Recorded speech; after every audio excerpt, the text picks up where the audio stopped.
Hey guys, it's the VC News Critiquer. First of all, Warner Brothers, you ever seen a damn fair use doctrine?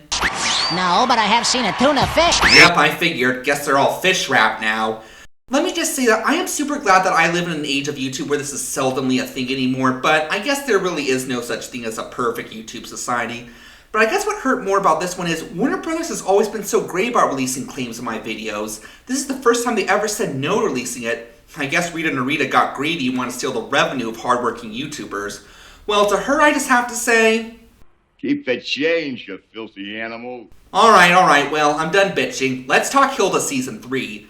It is the best animated product I have seen in such a long time. No joke, this season of Hilda's on par with Disney and Pixar at their highest peak. Dare I say, even a little better in some components. It's got some damn good comedy, but it's also the most engaging, mostly unpredictable, and honestly tear-jerking season yet. It was 97% worth the 2-year wait. Hey, nothing's perfect, especially the film industry's understanding of fair use. Okay, I'll stop griping about it.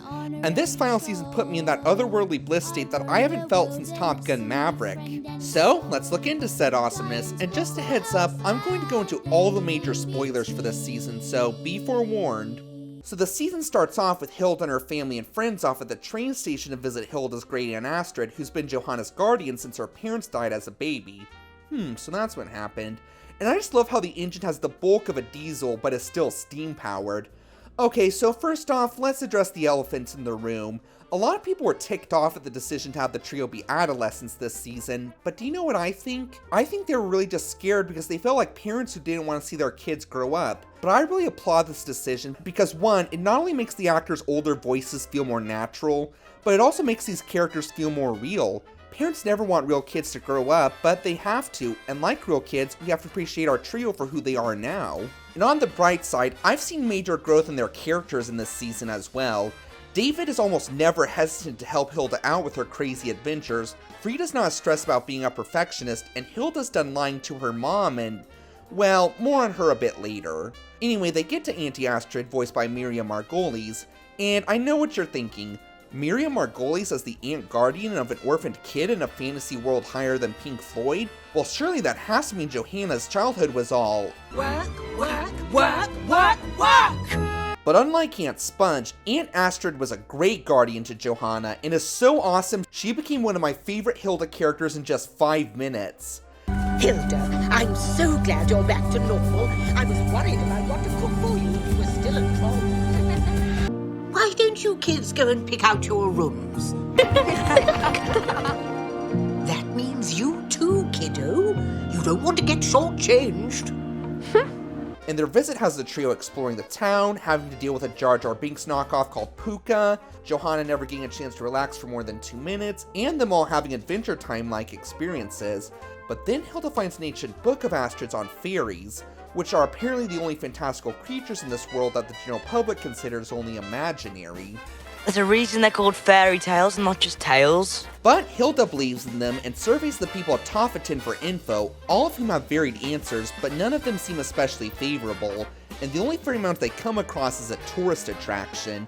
And Aunt Astrid reaffirms that fairies are just fairy tales, but seems strangely uncomfortable about the matter and even asks Hilda not to bring this up to her mom. This of course only piques Hilda's interest all the more, and when she finds Astrid setting up charms outside an actual fairy mount, the trio go there the next day and learn that these fairies are definitely not out of Winx Club or Butch Hartman. But Johanna and Astrid save them and reveal the truth. Johanna's parents were eaten by this Chernobog fairy rhinoceros as a kid, and no, I'm just kidding.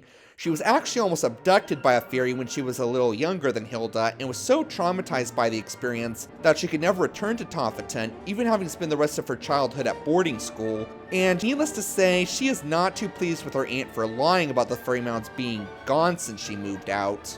Because you wouldn't have come. But Johanna still feels completely betrayed and barely takes the group home. But these two shadowy figures emerge from the mound that follow our leads around for the rest of the series. Okay, so talk about awesome exposition episodes.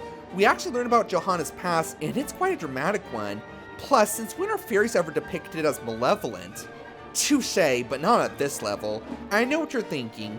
Will the series reveal what happened to Johanna's parents, and does Astrid know more about it than she's letting on? And the answer to both of those is yes, but one thing at a time.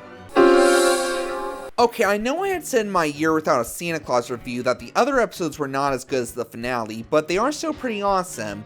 Well, except for one, which I'm sad to say is the one that had the most potential, finally meeting Hilda's dad. To be honest, I sort of figured he died when she was a baby. So did I. I assumed it was some kind of horrible illness. I pictured a tragic accident. I actually kind of suspected he'd be alive. So how does Hilda react to meeting him for the first time? Guess what? She already knew him, and apparently he visits her every year or so like most divorced dads without much contact to their kids. And guess what else? We never learned anything about why he and Johanna split up, but it's clear it was not in good terms. Is he going to live here now? No. But the bigger problem is, while he is a nice guy, he is so freaking boring. Okay, I did kind of giggle at him letting Hilda take the wheel for a bit, but I don't remember a single memorable line from this guy at all. And what's the big adventure he and Hilda go on in this episode where he makes his return? Okay, get this. He gets conned into doing a very obvious black market job with Hilda by owning the shadiest guy you could come across, and the two only figure that out when they arrive at the castle ruins and the two guys are robbing this troll. The only thing about this episode that really held my interest was the ending, when the troll blames Hilda's pop Anders for the theft and wants vengeance. It is a little exhilarating and pretty sweet that he'd risk his life to retrieve the locket of his daughter, and you really feel Hilda's hurt when he takes off afterwards without saying goodbye. But one dead out of 8 isn't a huge deal, and the other 4 episodes before the finale are great.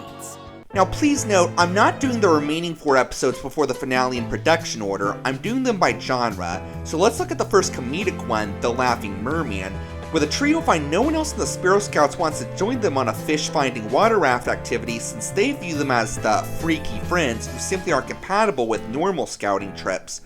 Our number of normal scout trips is currently at 0.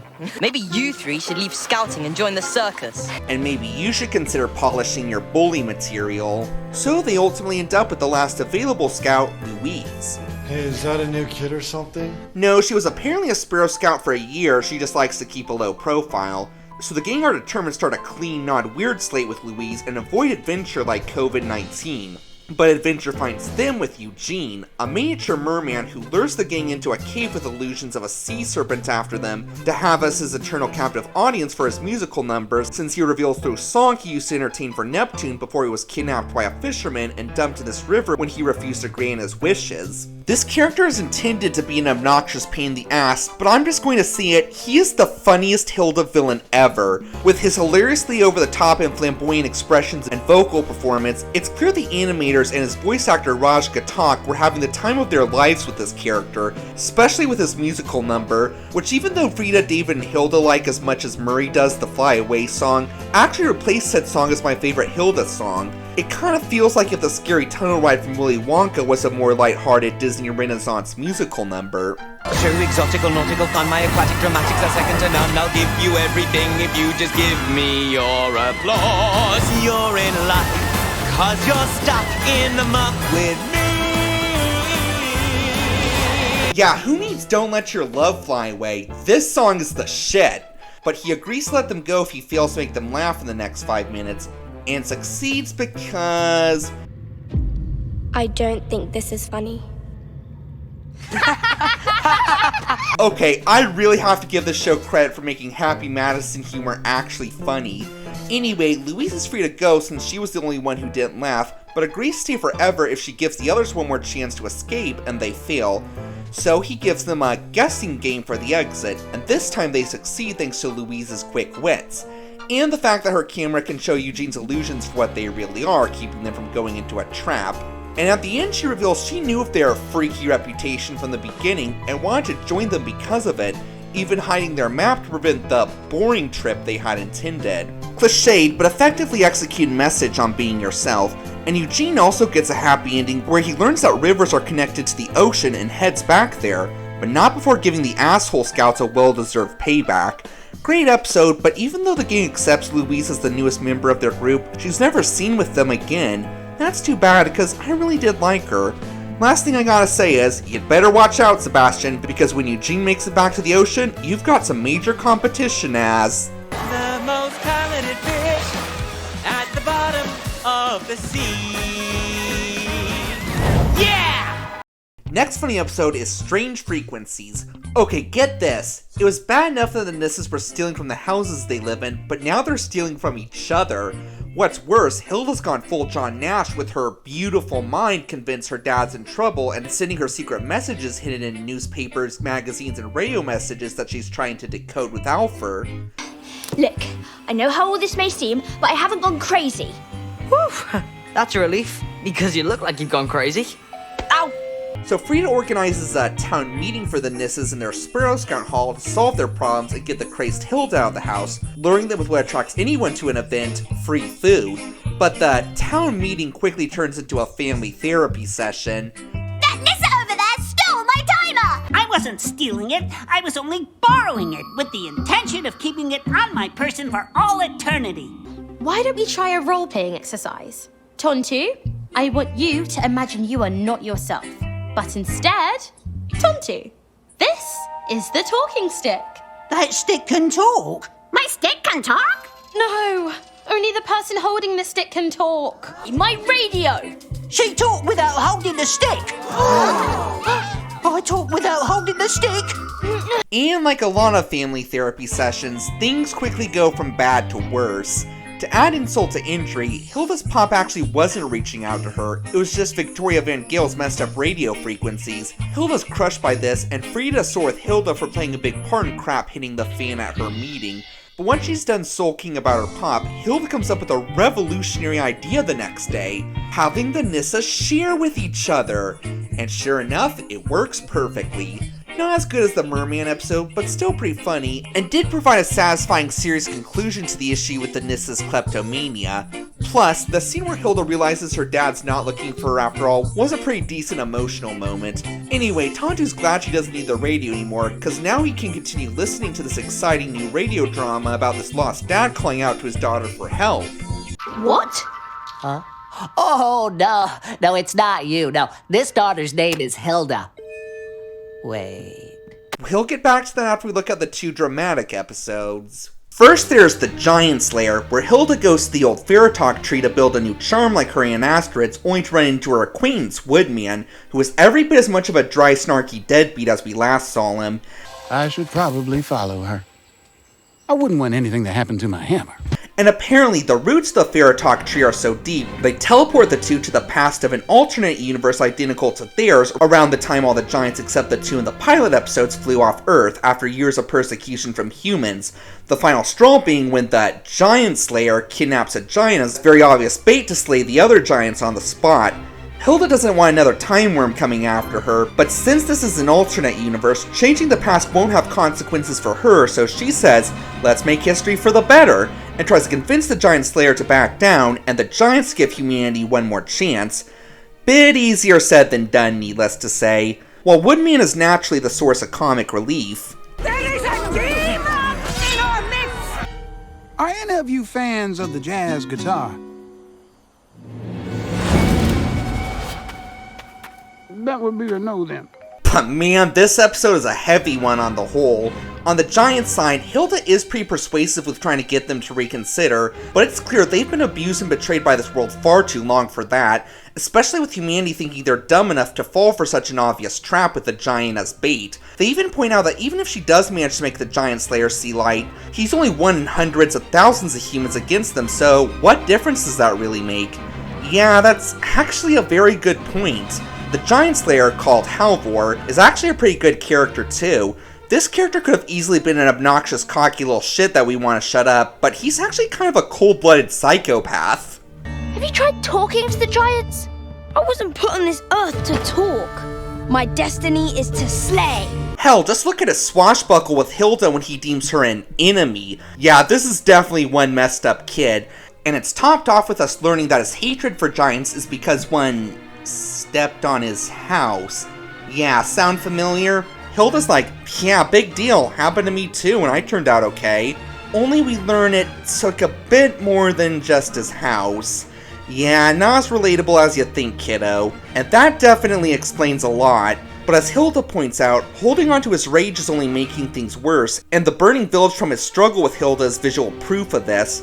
And even though the kid now sees the burning light, the giants still migrate from Earth, but not without one helping them save the burning village. And despite Hilda's pleas, she fails to convince them otherwise. In any case, the Fairy Talk tree's on fire, so she and Woodman have to go back through it unless they want to be stuck in a world without Wi-Fi for the rest of their lives. It may have nothing to do with the story overall, but it's still a pretty effective episode on how grief may not be fun, but holding onto it with a grudge is only doomed to make matters worse. Then there's The Forgotten Lake, which is my favorite episode of this season that doesn't have to do with the main fairy plot. Or does it?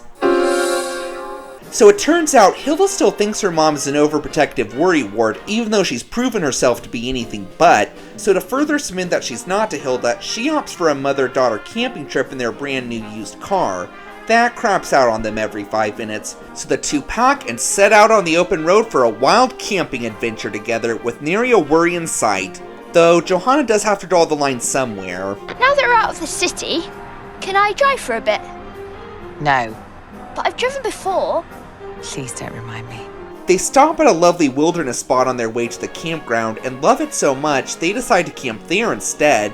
And I just love this cute in-joke where Johanna does a sketch of Hilda and her prototype design from the first couple original comics. Only thing is, a lot of these locations look eerily similar to the painting Johanna did out of her imagination, but she never remembers going to any of these places as a kid.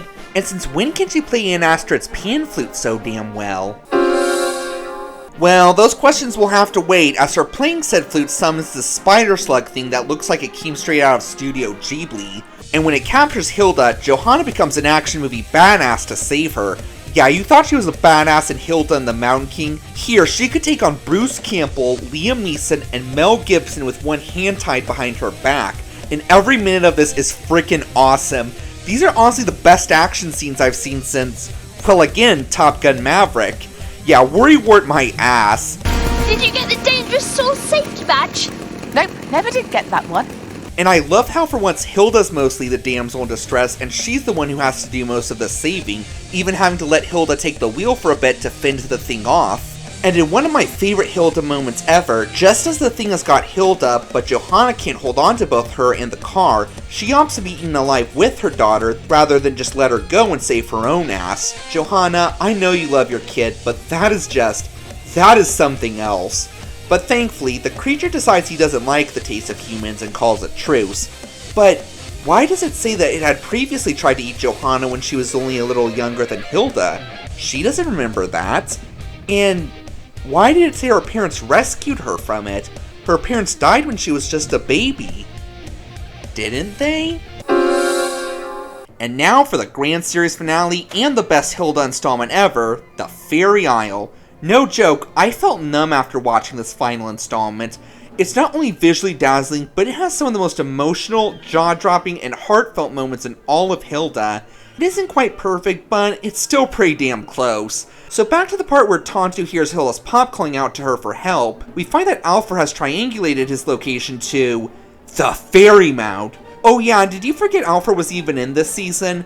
Well, I don't blame you, because this is literally the only important thing he contributes to this season. Other than that, he always just stays behind while the gang goes on adventures.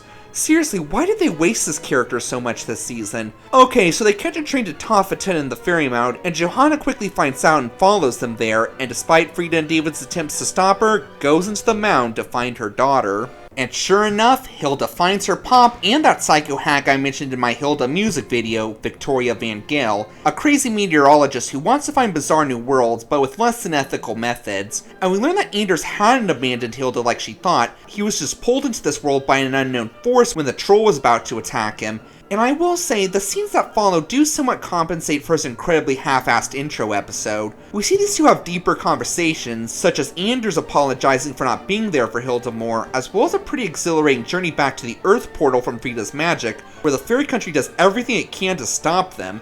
But they make it out okay. But Hilda immediately goes right back when she learns her mom's still in there.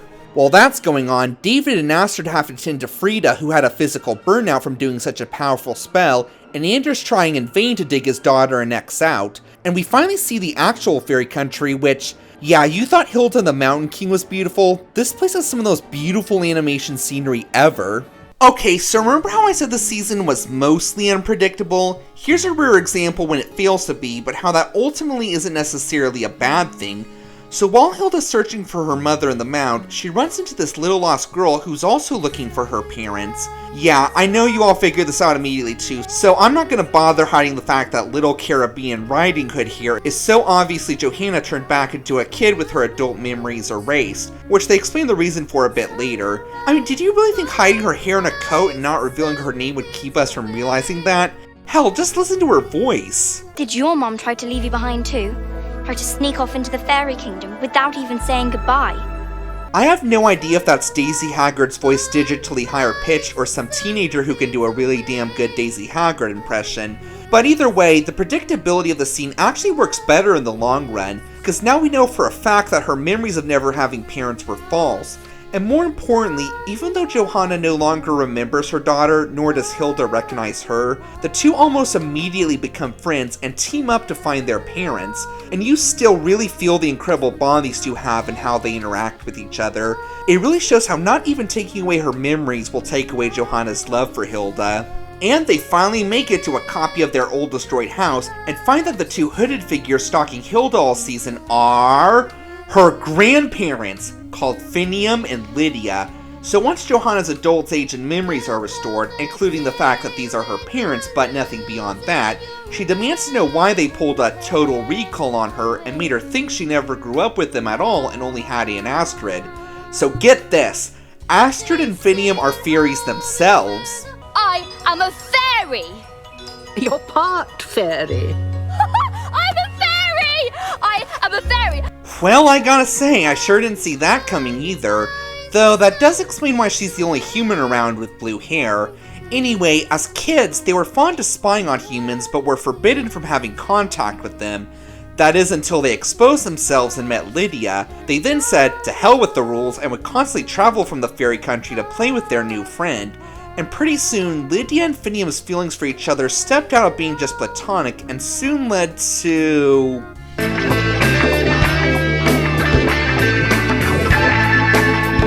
So, since Finium knew he'd be in huge trouble if the fairies found out he interacted and slept with a human, he decided to marry Lydia and stay on Earth with her along with Astrid. But not long after her birth, Johanna caught a deadly illness that no Earth doctor could treat. So they went to the leader of the fairies, Jorgen von Strangle. I cannot deny you! I must obey! I want to please! Wait, no, sorry, wrong fairy leader. This is the Fairy Queen, who pulls a Rumpelstiltskin on them. Namely, she'll only save their baby if they give her to them in 10 years. They obliged since they didn't have any other option, but when the time came, they naturally didn't have the hearts to hand their daughter over to an abomination of a fairy that looks like it came out of Ralph Bakshi's Wizards, so they offered themselves instead. And they explained they had Astrid wipe her memories of them because they knew she would come after them, and them reuniting would violate the terms of the Fairy Queen's bargain and result in her being imprisoned forever as well, but still kept an eye on her through the watchtower, hence their shadows everywhere this season. Okay, I just have to give this show a big slow clap for doing something that Disney has failed miserably to do. Besides have its stories be both woke and entertaining. So often in Disney movies, we see parents keep their kids in the dark about something or, like here, wipe their memories of it for their own protection. Only thing is, they never explain why. Why did Ariel think keeping her past as a mermaid from her own daughter would protect her from Ursula's vengeful sister? Why did Anna's parents think wiping her memory of when her sister hurt her with her ice powers and keeping them apart with no explanation would keep her safe? But here, wiping Johanna's memory made sense. If she remembered them, she would stop at nothing to break in there to rescue them, and if she did so, she'd lose her freedom also, so it would make sense they'd have to make her forget them for her well-being. And Astrid has this reason as well. I wanted to protect you, so you wouldn't have to carry the pain of losing them. I was wrong. Not as good as the reason with her parents, but still better than any explanation Disney's given us. So Astrid restores all of Johanna's memories of growing up with her parents, and Johanna forgives her for taking them from her to begin with, but then they're reminded that their reunion's broken the agreement, so the Fairy Queen isn't gonna let them go anywhere. Johanna's perfectly fine with this as long as her whole family's together, and Hilda tries to be as well, but remember how I'd mentioned she'd grown this season? Well, Hilda ultimately remembers what she learned in the House in the Woods episode, Namely how even though this is the perfect world for an adventurer and wilderness lover like herself, it won't ever truly be home without her friends. She also has this logical argument. If we stay here, this is it. Nothing will be new. This is everything there will ever be for us. Is that really so bad? Think about what you're saying. This honestly is the most engaging conflict in the series, and to elaborate on Hilda's point, this place is kind of a utopia that caters to its residents' desires, hence why Johanna's parents still look young, and Johanna temporarily reverted back to her 10-year-old self. Her parents naturally would have wanted a reunion of the version of herself when they had to abandon her. So yeah, since they'll have all they want, there won't be anything new about it. But with that said, is that really a bad thing? Remember, Johanna's only just remembered she had a forgotten life with frickin' awesome parents, so her logic is, those you love are all you need to be happy. And yes, Hilda's biggest problem is she doesn't have her friends in this scenario, and even though her family's able to teleport them there as well, just like they did her father to save him, Hilda doesn't want them to be prisoners as well. So it's really a matter of opinion on which one is in the right here. So when Twig arrives with his family to rescue them, in a scene that had my jaw almost hit the floor in shock, Johanna initially can't leave her parents whom she's just been reunited with, which Hilda heartbrokenly accepts, just like she did with Twig and his family. But like Twig, Johanna can't abandon her daughter and agrees to give up on her dream life with her parents for her. Johanna, you're not as awesome as my own mom, but you're still pretty cool. So they have a pretty badass showdown as the Deer Foxes just barely help them escape the island, who tries to do everything it can to stop them. And this honestly is such a rush-inducing finale, I was expecting the movie to be over by now. But nope, since the bargain's been double broken, the Fairy Queen actually restores the high fever Johanna had as a baby. And she dies. I knew it wasn't going to last, but this caught me by surprise so much, and the grief Hilda and her friends show is so intense, I felt just as torn up as if it were a permanent death. But she's saved! By Astrid offering her life instead. Except it turns out she's okay. Okay, here's a perfect example of the show making the best of a bad situation. Even though Netflix probably demanded to the creators that Astrid survive, they came up with a good compensation for this perfect emotional death scene. Remember, Victoria Van Gale's still there, so she figures since she doesn't want to leave the island anyway, she can offer herself as the island's eternal prisoner in exchange for sparing Astrid. So while it doesn't make the creators any less of chickens, it is satisfying that Van Gale finally gets the surreal happy ending she wanted, and in a noble way for once. And it's all topped off with a beautiful montage of several other characters we've seen throughout the series attend the Great Bird Parade, topped off with Hilda riding the Great Raven just as she did when she first came to Trollberg. Good to see you, kid. What did I miss? And with a reminder that our grandparents are still watching over her, it makes for the best ending we could ask for.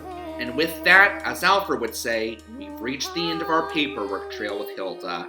But as Dr. Seuss would say, don't cry because it's over, smile because it happened. In many ways, the show as a whole was a spiritual successor to another Netflix series with Bella Ramsey, The New Worst Witch. I mean the second adaptation of the books, which I had done an old versus new of with the HBO adaptation, both of the first seasons at least. I'm bringing this up because, unlike with Hilda, both shows seem to suffer the same fate after season 1. Namely, they largely dropped the deep social commentaries on the stress of being an outsider and engaging conflicts around friendship in favor of run-of-the-mill witchcraft stories. Hilda, on the other hand, did the exact opposite, namely by upping the relationship conflicts and emotional drama each season and movie, which only got me more and more invested in these characters. And on the whole, I think Hilda Season 3 is my favorite one ever.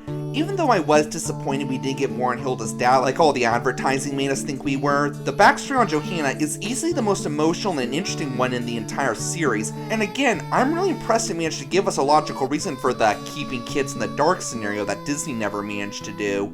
And even if Anders is not an interesting or developed character overall, I am glad in the final episode they did at least give him a chance to prove himself as a protective and loving father to Hilda. And again, I have more than a few problems with this season, like how Alfred does virtually nothing, and I really wish they hadn't chickened down and gone ahead with Aunt Astrid sacrificing herself. It would have made for a very emotional and artistically significant death scene. But looking back overall, the good more than outweighs the bad. And that montage of most of the characters we've seen in the finale, topped off with Hilda going on one last ride on the Great Raven, that was just... I almost had tears of joy watching that scene. It's just one of those finales that's so perfect and beautiful, you just cannot go beyond that. And best of all, this show gave me my favorite running gag on the show of tormenting Murray reactions with the Fly Away song. But since the series is over and I am so ungodly terrified of those Teletubbies, I think I am going to be retiring that joke now. And maybe deer foxes will fly out of my butt. Don't let your love fly away, fly away. Don't be afraid to seize the day. Sorry, Murray, but after dealing with that puka this season, I built up a stronger tolerance to annoying characters, including Teletubbies. Besides, it is a tradition we have to play that song whenever we announce a collaboration to our viewers. Speaking of which, why don't you clue them in on it? See you guys real soon for some yucking and a pie fight. Look out below! And more importantly, some good old-fashioned comedy that was not written by ChatGPT. So we'll be... it's another text from Murray Reactions. Dear VC, I completely understand that the Flyaway song is a time-honored tradition for announcing our collaborations, so to show you there are no hard feelings, I have sent you a Christmas present in the link below. Happy holidays. Aw, what a nice guy. Ordinarily I'd be a bit suspicious, but I'm feeling a little stoogish all of a sudden for some reason. And in any case, there's no way he could taught me something worse than that puka, so thanks. Hey, of course, man. It's the holiday season. No problem. Okay, let's click that link. Santa shark, ho ho ho ho ho ho ho. Santa shark, ho ho ho ho ho ho ho ho. Santa shark, ho ho ho ho ho ho ho ho. Santa shark. Reindeer shark. Merry Christmas, you filthy animal. And a Happy New Year.